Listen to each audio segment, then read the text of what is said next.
All right, what is going on, everybody? Welcome back to another day of SaberSim's DFS office hours. Today is Tuesday, January 21st of 2025, and looking ahead here, we have an 8-game NHL main slate. We also have a 5-game NBA main slate, and then for those of you playing PGA will tee off early tomorrow morning, so I'm pretty sure everybody will be getting in their PGA lineups tonight. So should be a fun day of DFS here. For those of you who are new, welcome. My name is Andrew, one of the coaches over here at SaberSim, and this is a show where we go over how to use the SaberSim app, answer any and all DFS-related questions. Get your questions in one of three ways here. First off, send us an email, support@sabersim.com. Second, post it live in the YouTube chat. Third way, post it in the office hours channel in our Discord server. If you're not in our Discord and want to get access to that channel, there is a link in the description of this video. You also get access to our similar channels, individual sport channels, and you get access to the rest of the SaberSim team. So can't say enough good things about the Discord. But with that said, we do this show Monday through Friday, 4 p.m. Eastern, and then we do the show on Saturdays at 12:30 p.m. Eastern. So tune in any one of those days, get your questions answered. We do have some questions queued up here from the Discord. So we will start with those and then just keep answering questions as they roll in. So going to get SaberSim up on the screen. Got tonight's NBA main slate up here. Why don't we refresh projections? And then, you know what? While we introduce the first question of the night here,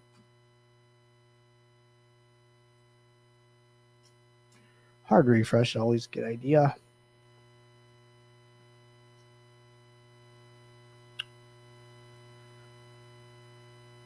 All right, projections are back. Let's kick off some lineups while we read off the first question here. So first question, are the same people that SaberSim hired to do NBA projections going to be working on MLB and other sports also? Good question here. I do not believe so. You know, part of it is that the people that are doing this specialize in NBA. I actually don't know if they specialize in other sports or not. I'm not sure if we're going to have, analysts for other sports. All of our models are a little bit different and work a little bit different.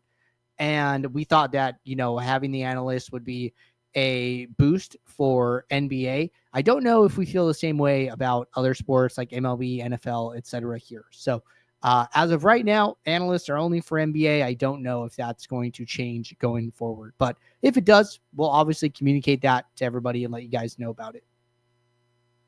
All right, so we kicked off some lineups here. Why don't we set up a contest sim and run a contest sim while we wait here? So let's go do the $1.20 max. Looks like it's a pretty good contest to play tonight. So I'm going to go back to my build.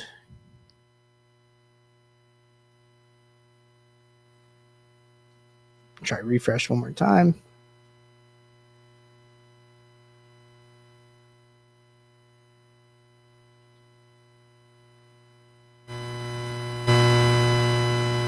Contest sim button is green. Gonna click that. Boom. Contest sim is running. All right. Second question.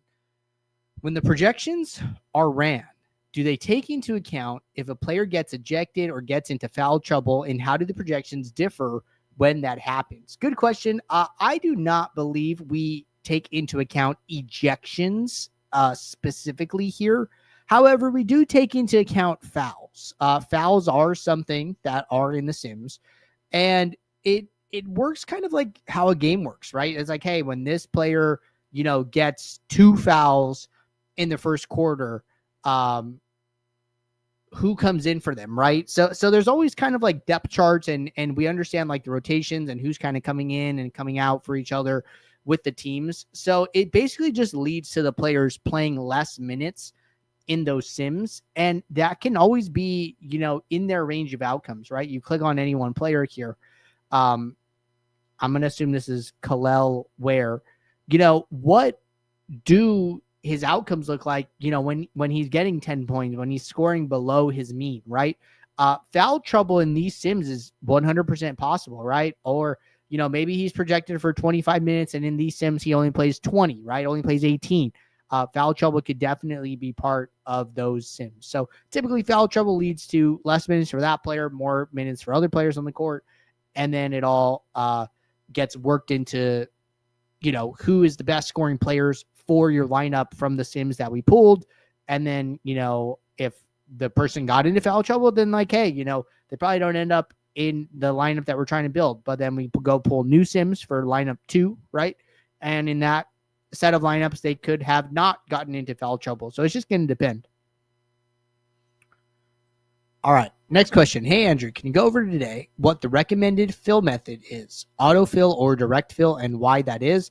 I've always used direct fill, and I was wondering if that's something I need to change in my process. Thanks. Okay, so good question. Let's talk about this a little bit. So really, direct fill and autofill. Let's talk about these two. What happens in autofill, you can do in direct fill if you want to. The big difference is that it takes more time to do it in direct fill. So what direct fill does, right, is it, you know what, it might be easier to do like with an entry file. I'll just do something super simple here.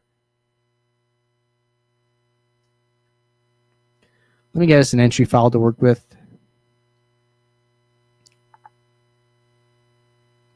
Okay, today's NBA.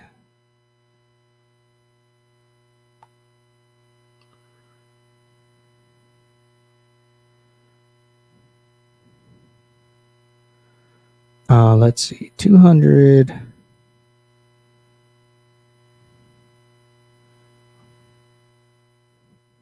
All right. So this is honestly all we need. So I just entered like a couple of free contests just to demo this. So we bring in the entry file, right? And let's say that, we're going to set up a manual contest sim for these. And I'm just going to do something super simple. I'll say 25, 20, 25, 20. All right. So I go back to my build. And I'm going to rerun the contest sim with the updated manual contest sim settings that I've set.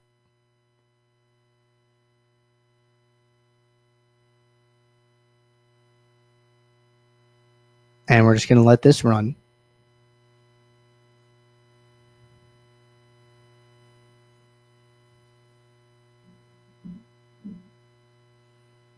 One sim done, waiting for the last two.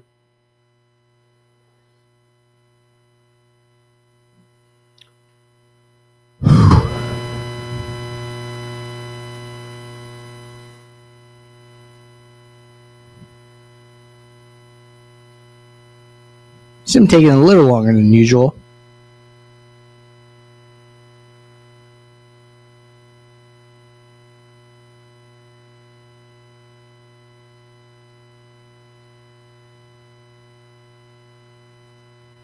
Can check my settings. No, everything should be fine.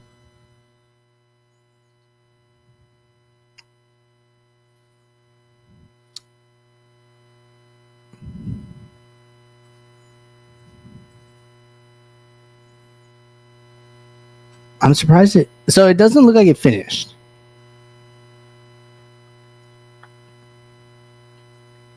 So let's try it one more time.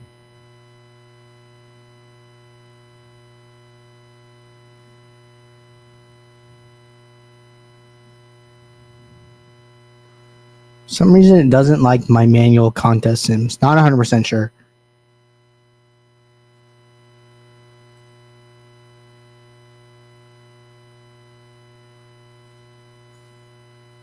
Let's do this.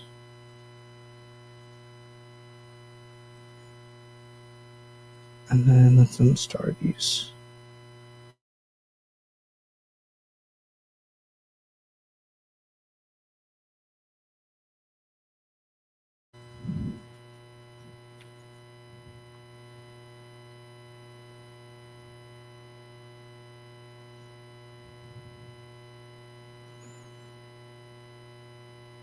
All right, last try here.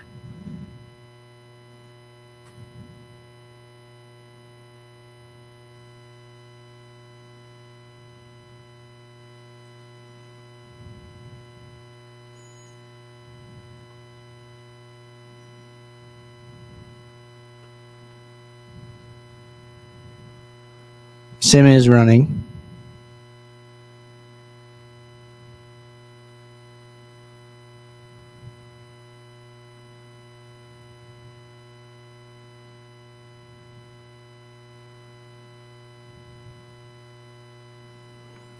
So I don't know why he doesn't like these manual ones. If you ever run into a situation like this, best thing you can do is come up to the top right, go to report a problem, let our team know you're experiencing an issue, which is like what the error message says to do. But either way, we can just kind of move forward here.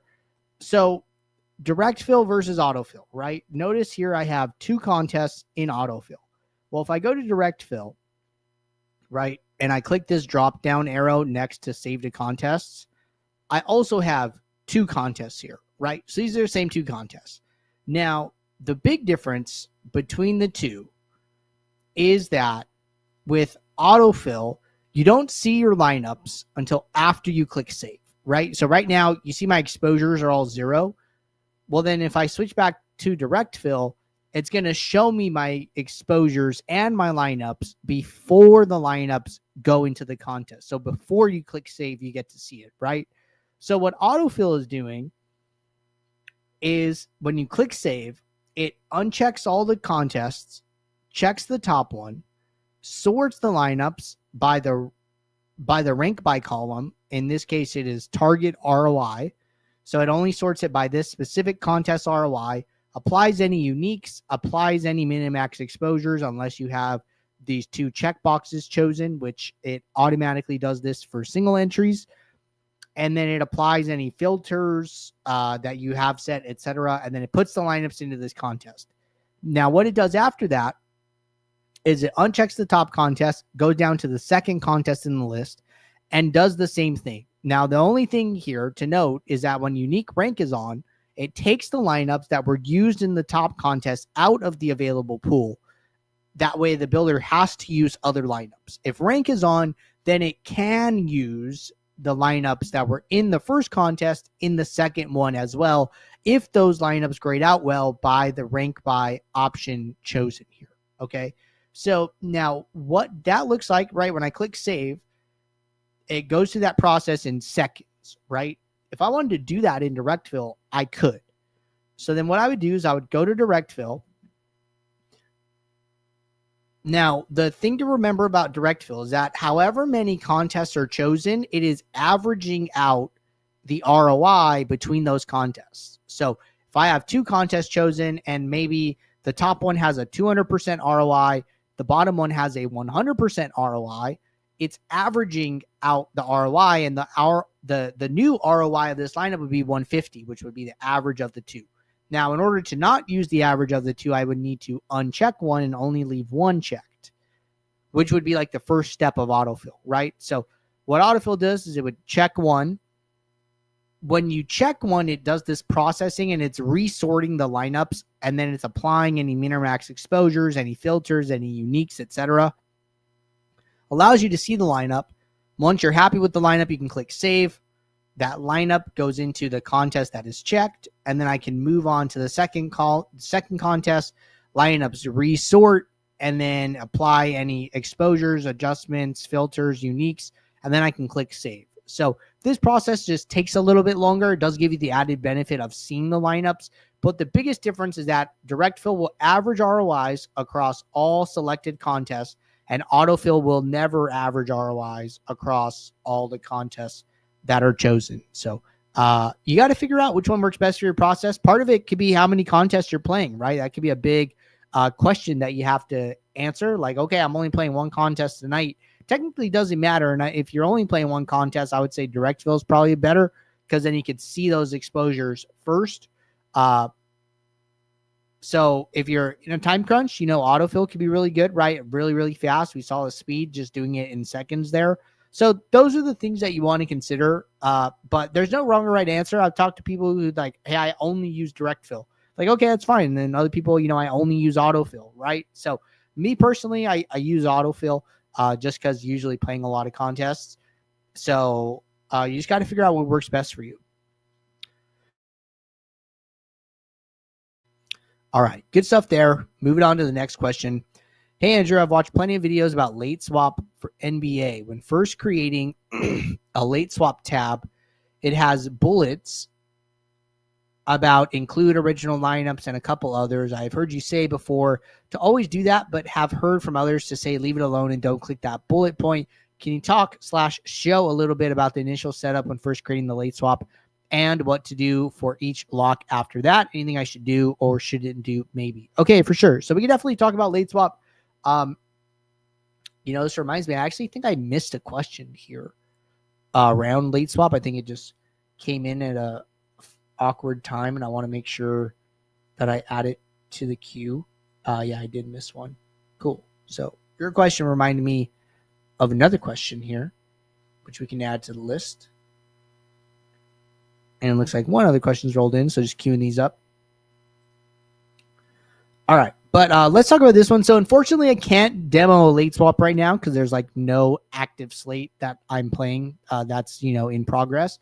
But with regards to like the pop-up, right? So basically what happens is, late swap comes, this plus button turns into a green late swap button, and then you get like a pop-up, right? I honestly think you don't need to do anything in that window, right? There are options for you, right? One of them could be group duplicates, right? What group duplicates means is that if you are somebody who wants to play one same lineup in like 3 single entries, for instance, right? Like you have one lineup in 3 contests and you want to keep it the same, you would use the group duplicates button. You would toggle it on. So what that would do is make sure that the same lineup gets swapped into all 3 contests, and that you don't end up with 3 different lineups across those 3 single entries, right? So that's what group duplicates does.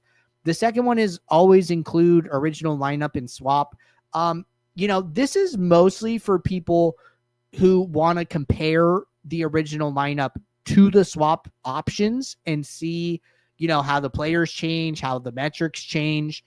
And it's not something you have to do. So when it is off, right, it does not guarantee that the original lineup will be an option for you, right? Some people are like hand building. Some people are very particular about their original lineup, and they want it to be something that they can still use, right? So the builder isn't automatically going to swap your lineup just for the sake of swapping it. But if the original lineups players don't grade out well in the new sims that are run, there is a chance that the original lineup will not be an option. Some people don't like that, right? Some people always want the original lineup to be an option for them.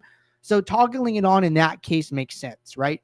If you leave it off, the original lineup could come up again if those players graded out well, but it could also not come up, right? So the way to identify it is that the original lineup will usually have like a green highlight across it showing you that, hey, this was your original lineup. So again, it's preference, whatever the defaults are, I would say like that's the biggest thing, right? So if it's not on by default, you don't have to toggle it on. If we thought it should be on, we would toggle it on automatically for you. So a lot of these things are optionality, trying to give users, flexibility to do different things that they want to do.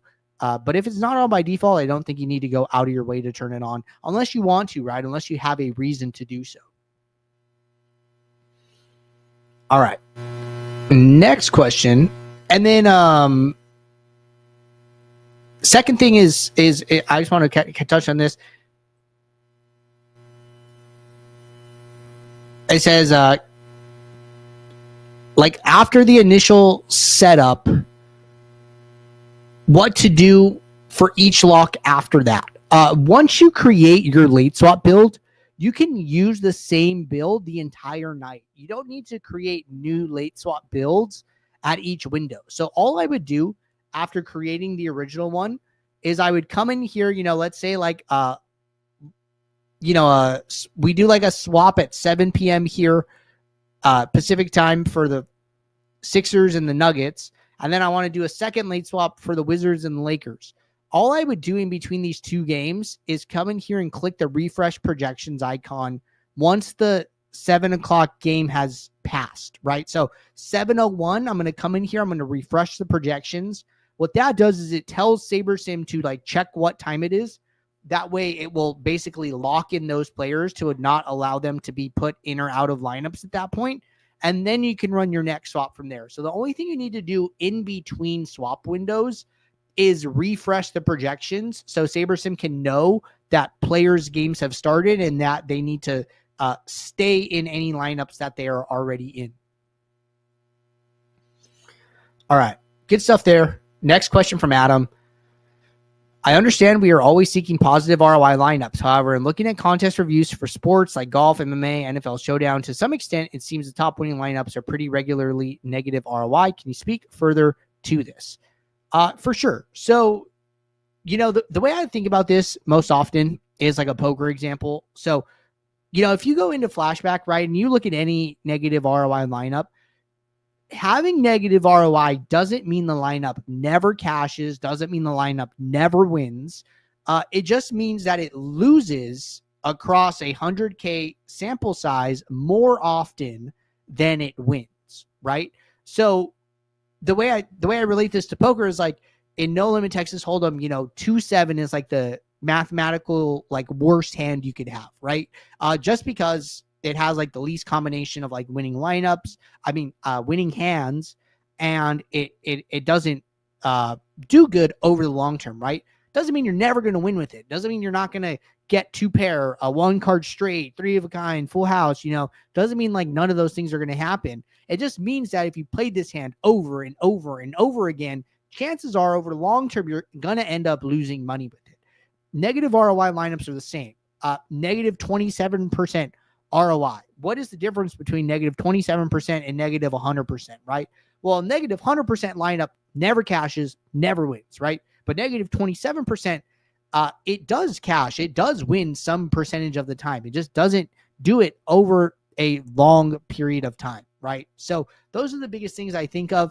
Ultimately, DFS is always going to be a marathon and not a sprint, right? And if you can just focus on playing lineups that do well over time, and you're in this, playing, days, weeks, months, years, you're going to find yourself on the right side of variance. So everything always goes back to the mean, right? Law of large numbers, all of that. If you flip a coin 10 times, what are the odds, right? Well, the odds are 50-50. Doesn't mean you're going to get 5 and 5. You can get 8 and 2. You can get 7 and 3. But if you do that coin flip example 1,000 times, if you do that coin flip example 10,000 times, you're going to move closer and closer to 50-50. So the longer you're in it, the closer you're going to get to the mathematical probability of something happening. If you're playing positive sim ROI lineups over a long period of time, well, chances are you're going to end up on the right side of ROI there, right? So that's kind of the goal here, and that is what we suggest our users follow. All right, next question. Can you go over reviewing the late swap tab in terms of the terms requirements met, exceptions, exception to what, and the drop down for a contest with the entry IDs, ROI chains, etc.? Thanks. Yeah, sure. So I'm just going to talk about these things. So requirements met. So typically what this refers to is like, let's say that you have, a certain amount of exposure or set, or if you have aggregate rules like lineups must have projection greater than X, or if you have there are like a couple different things it could be, but basically what requirements meant is telling you is like, hey, all of the rules you put in, all of the requirements you made to minimax exposures, etc., all of those things, we were able to find lineups that fall within the parameters that you've set. Now, exceptions would be, hey, this lineup doesn't meet your rule or whatever you have, but it is a swap option that we generated because there were no other swap options available for the lineup, right? So we're going to give you like a minimum amount of like swap options there. But that could be a reason to, toggle on always include original, right?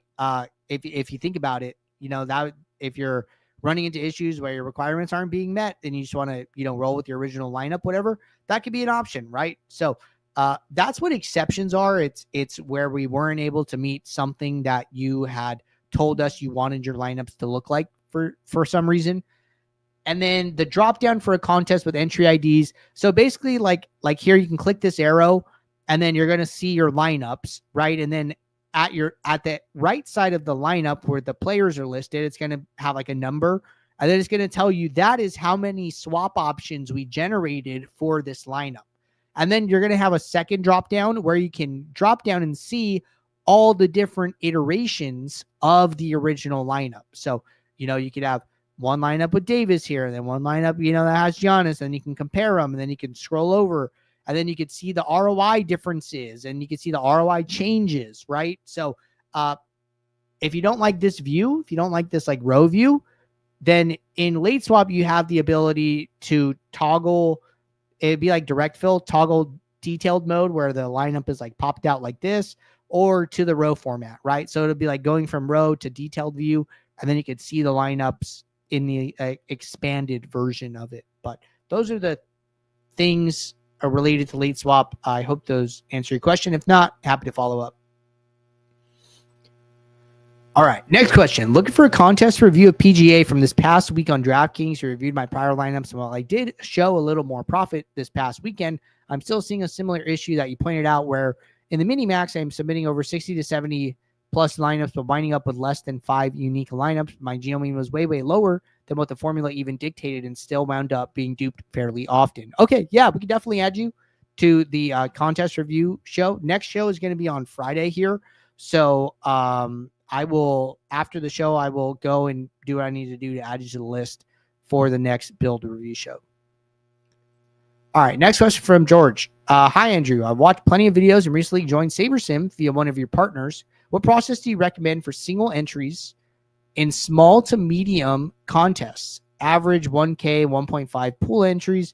Note, I usually play one entry, but across different contests, usually small to medium contest pools, like the 555 contest on DK or FanDuel. This is for NBA. If that's your cup of tea, then that's your cup of tea. You know what I mean? I'm not going to talk too much on it. We do recommend like a little bit different approach for contest selection, right? Like starting from like lowest entry fee to highest, playing lots of lineups across, an individual slate. If you're like a one lineup player, that's what you want to do. That's totally fine, right? So, we can just like demo an example here. Say I'm building, lineup for tonight. So I'm going to go to my contest tab. Let's say I'm playing the 555, which you mentioned here. So I'm just going to add a contest sim as if I'm playing this contest. I'm actually going to disable all these.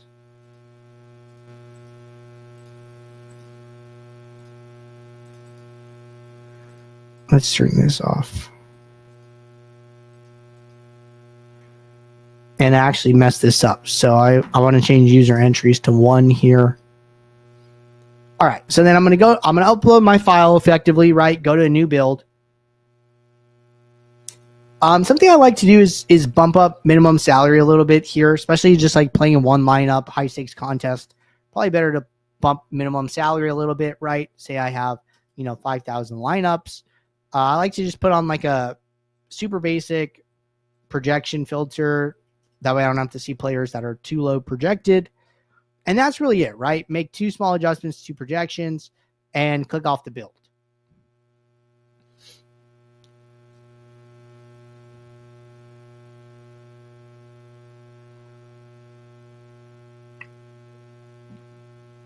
All right.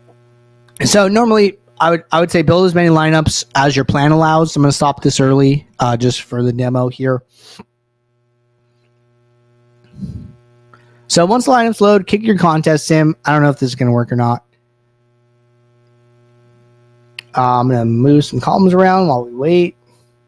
So if I'm playing one lineup, I would probably just use direct fill. That way I could see it in advance here. So there's a couple different ways you could do this. You could just, try and find the one lineup you want to play. Like that's totally a fine option. I have a couple suggestions about different ways that you could approach this, right? So I'll talk through those here. But let's let this sim finish. I don't know which one's going to work for. So it did work for the 555. Cool. So that's all we need here, right? Just make sure that your target, your sorting metric auto switches to ROI. It should automatically if you have a file uploaded here. So a couple different ways to do this, right? Now, I can think of about 3 different ways to do it. Number one is you can just take the top lineup, right? You can just say, hey, I want one lineup.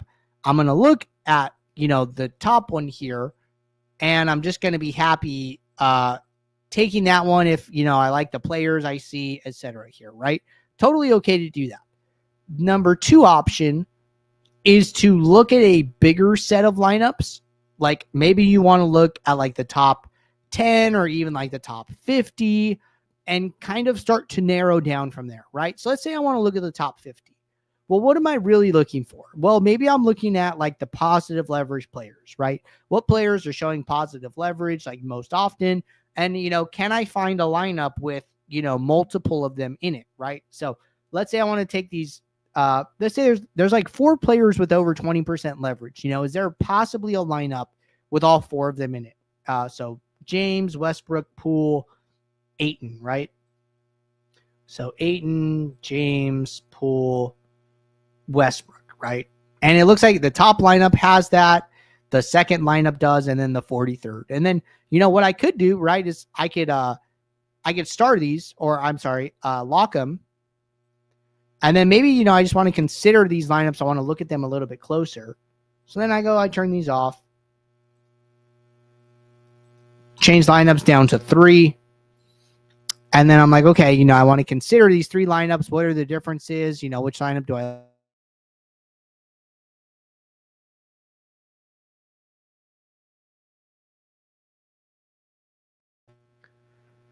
say I want to pick the 3rd lineup, right? Okay, I'm going to unstar the first one.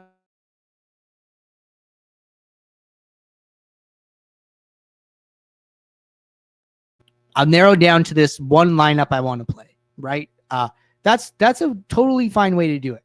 Now, so we talked about like taking one lineup. We talked about looking at like a subset of your lineups and then using, exposures and stuff to kind of narrow down to the lineup you want to play and then going from there.